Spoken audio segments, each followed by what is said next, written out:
KPS Haldwani Lamachaur से आज आपके लिए हिंदी व्याकरण में उपसर्ग और प्रत्यय लेकर प्रस्तुत हुई हूँ। तो बच्चों, आज का हमारा जो ये वीडियो है उपसर्ग और प्रत्यय, जो कि मैं आपको पहले भी एक बार आपको इसका वीडियो इसको आपके लिए वीडियो में भेज चुकी हूँ और अभी मैं आपको इसकी एक बार फिर से पुनरावृत्ति कराऊंगी। तो बच्चों, आप लोगों को पता है कि उपसर्ग और प्रत्यय क्या है और किस तरह से ये अलग अलग शब्दों को जोड़कर बनाए जाते हैं। तो आज हम अपने इस वीडियो में पढ़ेंगे कि उपसर्ग और प्रत्यय होते क्या हैं। सबसे पहले हम उपसर्ग की बात करते हैं। उपसर्ग क्या है? उपसर्ग बच्चों वे शब्दांश होते हैं जो किसी शब्द के शब्द के पहले जोड़े जाते हैं। यानी कि शब्दों के पहले जोड़े जाने वाले जो शब्दांश शब्द होते हैं उन्हें हम उपसर्ग कहते हैं। वे शब्दांश जो किसी शब्द के पहले जोड़कर एक नया शब्द बनाते हैं। शब्द के पहले जोड़ते हैं और जोड़ने के बाद हम उससे एक नया शब्द बनाते हैं, उसे हम क्या कहते हैं बच्चों? उपसर्ग कहते हैं।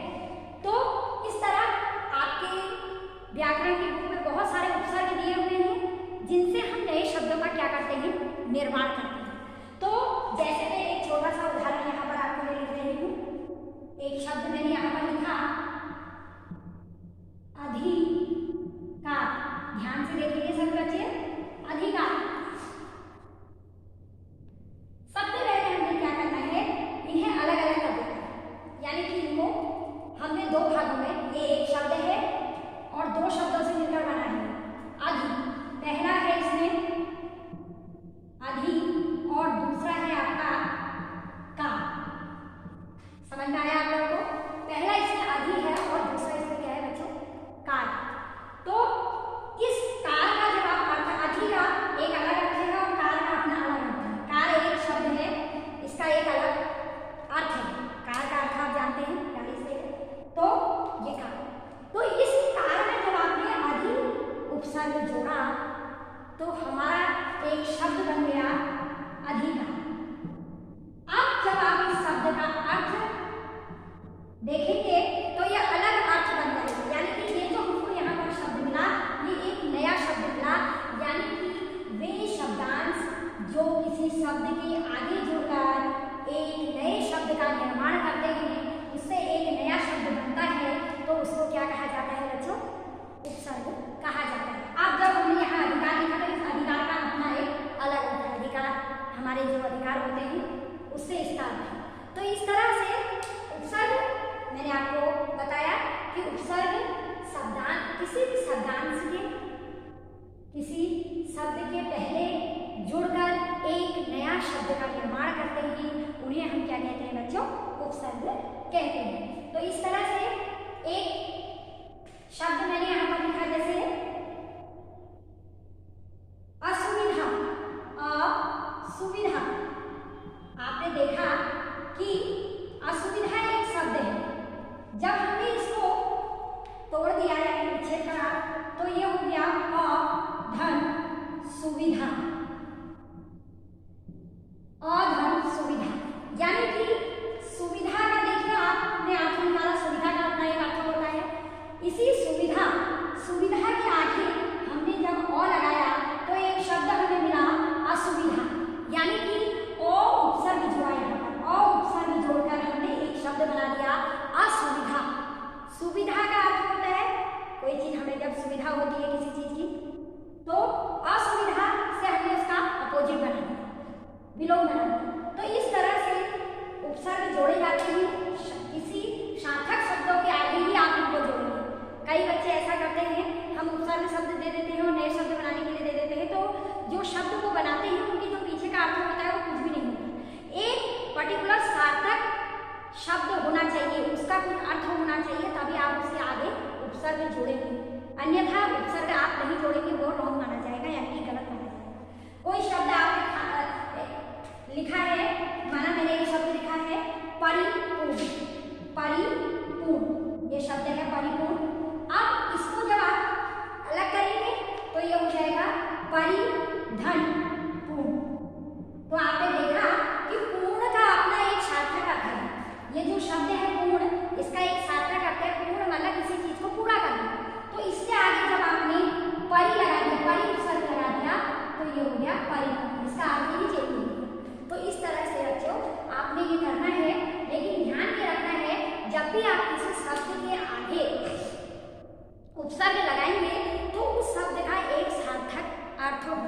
चाहिए, अन्यथा वो आपका गलत माना जाएगा। अब उसके बाद बहुत सारी ऐसे उपसर्ग होते हैं। अब बच्चों बात आती है शब्द, उपसर्ग और मूल शब्द की। एक प्रश्न आपका उपसर्ग और प्रत्यय में ये भी आता है कि आपको शब्द और मूल शब्दों को अलग करना होता है। तो यहाँ पर एक शब्द मैंने जो लिखा है अधिकार, एक शब्द मैंने जो अधिकार लिखा है, इसी में मैं आपको बताऊंगी अधिकार ये शब्द मैंने लिखा है।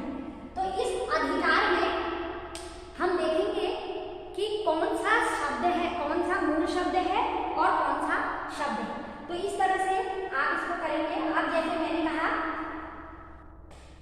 अधि, अधि यहाँ पर क्या हो गया, उपसर्ग हो गया और कार यहाँ पर हो गया मूल शब्द। यानी कि जो पीछे का आपका सार्थक शब्द होगा वो मूल शब्द कहलाता है, उसको हम मूल शब्द कहते हैं। जब भी आपका उपसर्ग करने के लिए, प्रत्यय करने के लिए आएगा तो उसमें एक क्वेश्चन आपका ये भी आता है कि इस शब्द में उपसर्ग और मूल शब्द को अलग अलग करेंगे, आपको अलग करना होगा दोनों। जैसे मैंने यहाँ पर एक शब्द दिया है अधन सुविधा, एक शब्द पूरा था असुविधा, उसको हमने अधन असुविधा, यानी कि ये जो अ है ये आपका उपसर्ग होगा और सुविधा जो पीछे का ये सार्थक शब्द होगा ये आपका मूल शब्द होगा। मेरे ख्याल से आपको समझ में आ गया होगा कि कोई भी शब्द जब हम लिखेंगे उसमें जो पहले आप जोड़ोगे वो उपसर्ग होगा और जो बाद का आपका सार्थक शब्द होगा वो आपका मूल शब्द होगा। यानी कि आपके एग्जाम में ये भी एक प्रश्न आता है कि जब आपको उपसर्ग दिए जाते हैं तो उस टाइम आपसे मूल शब्द और शब्दों को अलग अलग करने के लिए भी ये प्रश्न भी आता है। तो ये भी आपको आना चाहिए कि अधिकार जो हमारा ये शब्द है, इसमें कोई भी शब्द हो सकता है, परिपूर्ण है, परिपूर्ण में परि, आपको परि और मूल शब्द को अलग अलग करने के लिए दिया जाएगा तो आप परि को उपसर्ग लिखेंगे और पूर्ण को आप मूल शब्द लिखेंगे, यानी कि पीछे का जो सार्थक शब्द होगा वो आपका मूल शब्द कहलाएगा। तो इस तरह से आप उपसर्गों को करेंगे, यानी कि उपसर्ग करने के लिए जब आप उसको डिफाइन करेंगे, आप उसको विच्छेद करके लिखेंगे तो उसका जो आगे का जो शब्द आपका बनेगा वो उपसर्ग होगा और पीछे जो सार्थक शब्द होगा वो आपका मूल शब्द होगा। तो इस तरह बच्चों मैंने आपको बताया कि शब्दांश में जो आगे जोड़े जाते हैं उन्हें हम क्या कहते हैं, उपसर्ग कहते हैं। अभी कुछ उदाहरण में आपको और उपसर्ग के यहाँ पर एक उस पर पढ़ाऊंगी, तो इस तरह से हम उपसर्गों को देखेंगे। अब मैं आपको पढ़ाऊंगी कि किस तरह से उपसर्ग के और भी उदाहरण है। तो चलते हैं आगे। अगला मैं आपको कुछ शब्द और लिखती हूँ, वो आप देखेंगे। तो यहाँ पर कुछ शब्द मैंने लिखे हैं, इन शब्दों के माध्यम से आपको करवाऊंगी कि कैसे आप उपसर्ग और मूल शब्द को अलग अलग करके लिखेंगे। तो पहले जो सबसे पहला शब्द हमारा है बच्चों वो है स्वाधीन। एक शब्द है यहाँ पर स्वाधीन। तो इस स्वाधीन को हमने अलग अलग किया, यानी कि मूल शब्द को भी अलग किया और उपसर्ग को भी अलग किया। तो इस तरह से जब आपको प्रश्न पूछे जाएंगे एग्जाम में तो आपने इस तरह से इसको करना है, यानी कि इधर आपने शब्द लिखना है, इधर आप उपसर्ग लिखेंगे और इधर आप उसमें मूल शब्द लिखेंगे और तब इसको अलग अलग करके आप दिखाएंगे कि किस तरह आपने उपसर्ग को, मूल शब्द और उपसर्ग को अलग अलग किया। तो सबसे पहले है हमारा स्वाधीन। तो स्वाधीन में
उपसर्ग जोड़ते हैं तो पीछे जिस शब्द को आप, जिस भी मूल शब्द को आप लिख रहे हैं, उसका अपना एक सार्थक अर्थ होना चाहिए। ऐसा नहीं कि उसका कोई अर्थ नहीं है, वो निरर्थक है, बिना अर्थ के आप उसके आगे उपसर्ग नहीं जोड़ेंगे। उसके पीछे एक शब्द का एक अर्थ होना आवश्यक है, क्योंकि जैसे यहाँ पर अधीन का भी अपना अर्थ है, दशा, गुण, गम, आदि, परोपकार, ये सारे जो शब्द है सार्थक शब्द है, यानी कि इनका एक अर्थ है। तो इस तरह से आप उपसर्ग को करेंगे और कई सारे ऐसे उपसर्ग हैं जिनको जोड़कर आप शब्द बना सकते हैं। अब आगे हमारे पास जो शब्द है वो है परिकल्पना। आगे चलते हैं, कुछ उपसर्ग और देखते हैं। परिकल्पना, परिकल्पना को हमने उपसर्ग को अलग किया और मूल शब्द को अलग किया। तो परि क्या हो गया, उपसर्ग हो गया, और कल्पना एक सार्थक शब्द है। कल्पना आप जानते हैं कल्पनाएं करना, ठीक है। तो इस कल्पना में जब हमने परि उपसर्ग जोड़ा तो परिकल्पना, उसका अर्थ ही क्या हो गया, चेंज हो गया, यानी बदल गया, वह एक नया शब्द आपका बना।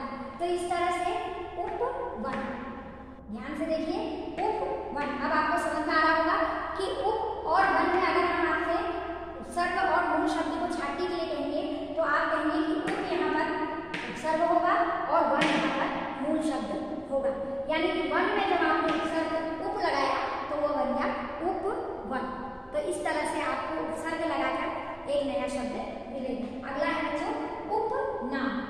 नाम के आगे हमने उपसर्ग लगाया तो ये बना उपनाम। तो यहाँ पर उप क्या हो गया, उपसर्ग हो गया, और नाम क्या हो गया, मूल शब्द हो गया। अगला है पराधीन। पराधीन, तो परा क्या हो गया बच्चे, यहाँ पर मूल शब्द हो गया, और अधीन क्या हो गया यहाँ पर, नहीं सॉरी, परा यहाँ पर उपसर्ग हो गया और अधीन यहाँ पर क्या हो गया, मूल शब्द हो गया। तो इसी तरह पराजय। अब आपने देखा जय जीतना, जय में आपने परा उपसर्ग लगाया तो पराजय हारना, यानी कि उसका विलोम, उसका विलोम हो गया। जब आपने जय में परा उपसर्ग लगाया तो जय में परा उपसर्ग लगाकर जय का अर्थ ही चेंज हो गया, अर्थ ही बदल गया। जय का अर्थ होता है जीतना, जब आपने फिर परा उपसर्ग लगाया तो पराजय मतलब हारना।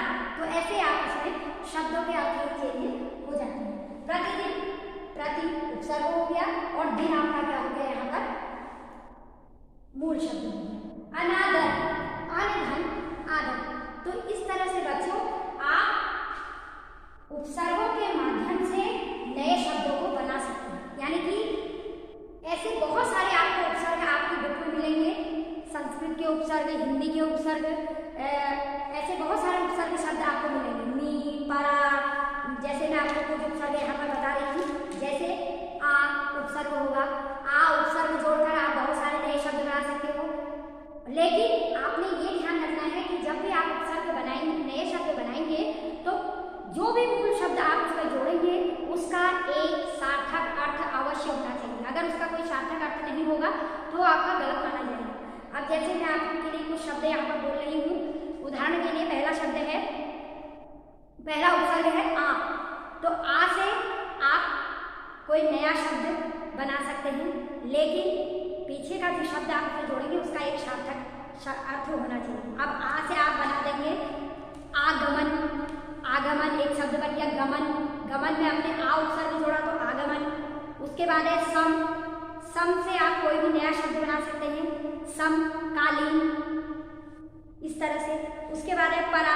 परा से मैंने आपको दो उदाहरण बता दिए यहाँ पर, पराधीन, पराजय। तो ये भी आपका उपसर्ग है। उप, उप भी आपका उपसर्ग होता है, उपवन, उपहार। पीछे हार में आपने उपसर्ग जोड़ा, उपहार। उसके बाद है अति। अति भी आपका उपसर्ग होता है। उसके बाद है ला। ला आपका उपसर्ग है। ला से आप कोई भी ला उपसर्ग जोड़कर कोई भी क्या बना सकते हैं, नया शब्द बना सकते हैं। फिर है ऐसे बहुत सारे शब्द इसमें दिए हैं। अब जैसे इसमें एक शब्द दिया है आगमन। आगमन में जब मैं आपसे बोलूंगी कि उपसर्ग और मूल शब्द को अलग करेंगे तो आप लिखेंगे आ, यहाँ पर मूल शब्द है और गमन इसमें क्या है, क्या है, आ उपसर्ग है और गमन इसमें मूल शब्द है। तो इस तरह से आपकी जो व्याकरण की नोटबुक है और व्याकरण की आपकी बुक है, उसमें से बहुत सारी चीजें मैंने आपको नोटबुक में भी करवाई हैं और आपकी बुक में भी आपको बहुत सारे उदाहरण मिलेंगे। उन उदाहरणों के माध्यम से अभ्यास कार्य करना है और हर उपसर्ग के, प्रत्येक उपसर्ग के आपने 5 या 6 शब्द लिखने हैं, ताकि इससे आपका अभ्यास कार्य भी बढ़ेगा और साथ में आपको शब्दों का भी ज्ञान होगा। यानी कि उपसर्ग के माध्यम से आप नए नए शब्दों को के अर्थों को भी समझते हैं, नए नए शब्द बनाने भी आपको आएंगे।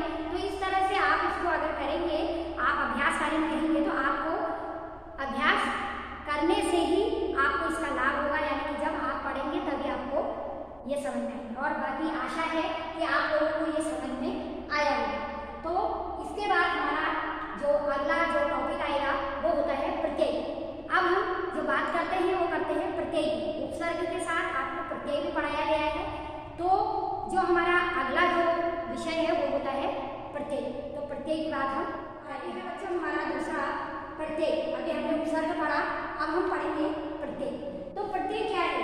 जैसे आपने किसी शब्दांश के आगे, मूल शब्द के आगे कोई उपसर्ग जोड़ा, उससे नया शब्द बनाया, यानी कि आगे जोड़ा। लेकिन प्रत्यय में जो भी आप प्रत्यय जोड़ोगे उससे पीछे शब्द जोड़ोगे, यानी कि मूल शब्द के पीछे जोड़ोगे। शब्द में आगे जुड़ता है, मूल शब्द के आगे जोड़ा जाता है उपसर्ग, लेकिन प्रत्यय को हम पीछे जोड़ते हैं। तो इसकी हम पहले परिभाषा देखेंगे। वे शब्दांश जो शब्दों के अंत में जोड़ना है, वहां हम पहले जोड़ते थे और प्रत्यय में हम अंत में जोड़ेंगे। अंत में जोड़कर किसी नए शब्द का निर्माण करते हैं या उनके अर्थ में परिवर्तन करते हैं, उन्हें हम प्रत्यय कहते हैं। यानी कि कहने का अर्थ यह है, जिस तरह आपने उपसर्ग में मूल शब्दों के आगे उपसर्ग लगाया, ठीक यहाँ पर आप प्रत्यय को शब्दों के अंत में जोड़ेंगे, यानी कि पीछे जोड़ेंगे, अंत में जोड़ेंगे। वहां आगे जोड़ते हैं उपसर्ग में और प्रत्यय में आप इसको अंत में जोड़ेंगे। जैसे एक छोटा सा उदाहरण मैं आपको यहाँ पर लिख रही हूँ, पाठक। मैंने एक शब्द कहा पाठक। अब इसमें हमने क्या किया? पाठक है, तो जब हम इसको अलग करेंगे, पाठधन अक, पाठधन अक, पाठक। अब आपने ये तोड़ दिया तो पठ इससे क्या है? धातु है। धातु पठ, लिख, ये सब धातु शब्द होते हैं। तो ये धातु पठ, धन, अक यहाँ पर क्या हो गया बच्चों? प्रत्यय हो गया। यानी कि वहां हमने उपसर्ग आगे जोड़े, यहाँ हम प्रत्यय शब्दों को पीछे जोड़ेंगे। बस अंतर यही है कि आप ये ध्यान रखना है, इसमें हमने पीछे जोड़ना है और उसमें उपसर्ग में हमने आगे जोड़ना है।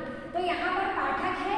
अगर हमने कहा कि अक प्रत्यय है, अक प्रत्यय के आगे आप कोई मूल शब्द जोड़ो या पठ के पीछे आप कोई प्रत्यय जोड़ो, तो आप पठ में अक लगाकर पाठक बना सकते हैं। पाठक। इस तरह से अगला है, जैसे मैंने एक शब्द कहा लेखक, लेखक, तो ये हो गया आपका, इसका जब आप बनाओगे तो ये हो गया लिख धन अक, लिख धन अक, यानी कि लेखक, लिख धन अक।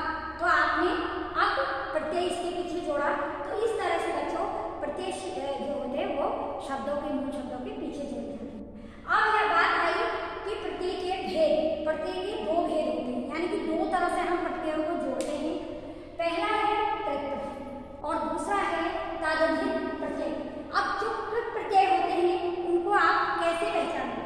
कृत प्रत्यय की पहचान यह होती है कि ये धातु के अंत में जोड़े जाते हैं। धातु आप जानते हैं, पठ धातु है, पढ़ना, पढ़ना, लिखना, चलना, खाना, हंसना, ये सब धातु होती है जो संस्कृत में धातु रूप में चलते हैं। पठ धातु, लिख, चल, इस तरह जो आपके ये धातु शब्द आएंगे, इनके अंत में जब आप कोई शब्द जोड़ेंगे तो वह कृत प्रत्यय कहलाएगा। यानी कि जब आप धातु के अंत में प्रत्यय को जोड़ रहे हैं, कोई भी धातु शब्द आपके पास लिख, पढ़, ये सब धातुएं होती है, तो उनके पीछे जब आप कोई प्रत्यय जोड़ते हैं तो वह कृत प्रत्यय कहलाता है।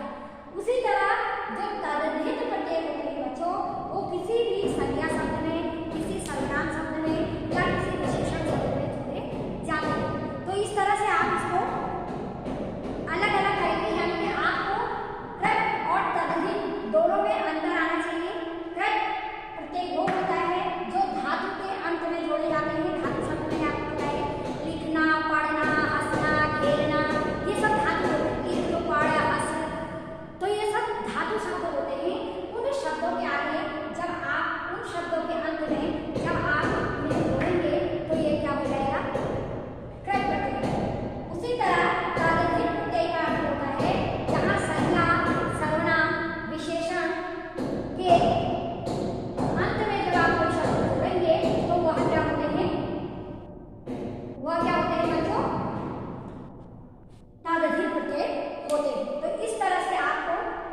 दोनों में अंतर